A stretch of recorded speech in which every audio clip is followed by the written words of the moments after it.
ഗ്രാമീണ ഇന്ത്യയ്ക്കൊരു കൂട്ടായി മാറാൻ ഒരുങ്ങുന്ന സഹചാരി എന്ന ആപ്പിനെക്കുറിച്ചാണ് ഈ വിവരണം. സഹചാരിയുടെ കഥ തുടങ്ങുന്നത് വിജയത്തിൽ നിന്നല്ല, മറിച്ച് പല തിരിച്ചടികളിൽ നിന്ന് പഠിച്ച പാഠങ്ങളിൽ നിന്നാണ്. അപ്പോ എന്തായിരുന്നു ഇത്ര വലിയൊരു പ്രശ്നം? നമ്മുടെ ഗ്രാമങ്ങളും നഗരങ്ങളും തമ്മിലുള്ള ആ വലിയ അന്തരം തന്നെ. നമ്മുടെ ഗ്രാമങ്ങളിൽ കഴിവുള്ളവരൊരുപാടുണ്ട്, പക്ഷേ അവർക്ക് അവസരങ്ങളോ സ്ഥിരം ജോലിയോ കിട്ടുന്നില്ല.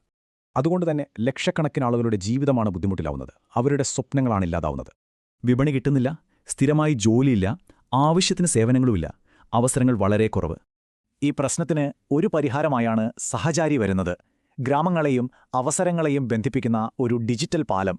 സഹചാരി പേരുപോലെ തന്നെ നമ്മുടെ ഗ്രാമീണ ജീവിതത്തിൽ ഒരു യഥാർത്ഥ കൂട്ടാളിയാവുകയാണ് ഇതിന്റെ ലക്ഷ്യം. ഗ്രാമീണ ജീവിതം കൂടുതൽ സൗകര്യപ്രദവും സമൃദ്ധവുമാക്കുക, അത്രയുള്ളൂ സഹചാരിയുടെ ദൗത്യം. അപ്പോ എങ്ങനെയാണ് സഹചാരി ഈ മാറ്റം കൊണ്ടുവരുന്നത്? അതാണ് ഇതിന്റെ പ്രത്യേകത. ആദ്യം തന്നെ ഇതൊരു ഡിജിറ്റൽ മാർക്കറ്റാണ്. നാട്ടിലെ കലാകാരന്മാർക്ക് അവരുടെ ഉൽപ്പന്നങ്ങൾ വിൽക്കാനൊരിടം.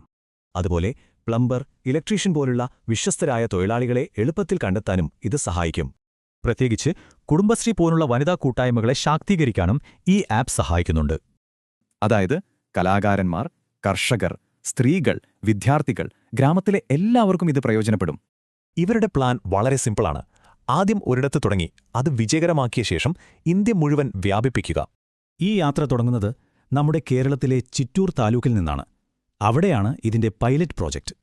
ഇതിന്റെ സാധ്യത എത്ര വലുതാണെന്നറിയാമോ? കേരളത്തിൽ മാത്രം 1 കോടി ഉപയോക്താക്കളെയാണ് ഇവർ ലക്ഷ്യമിടുന്നത്. അതുകൊണ്ട് ആദ്യം കേരളത്തിലെ മാതൃക വിജയിപ്പിക്കും. അതിനുശേഷം ഇന്ത്യയിലെ മറ്റ് സ്ഥലങ്ങളിലേക്കും ഇതെത്തും. പക്ഷേ ഇതൊരു ചെറിയ പ്രാദേശിക ദൗത്യം മാത്രമല്ല.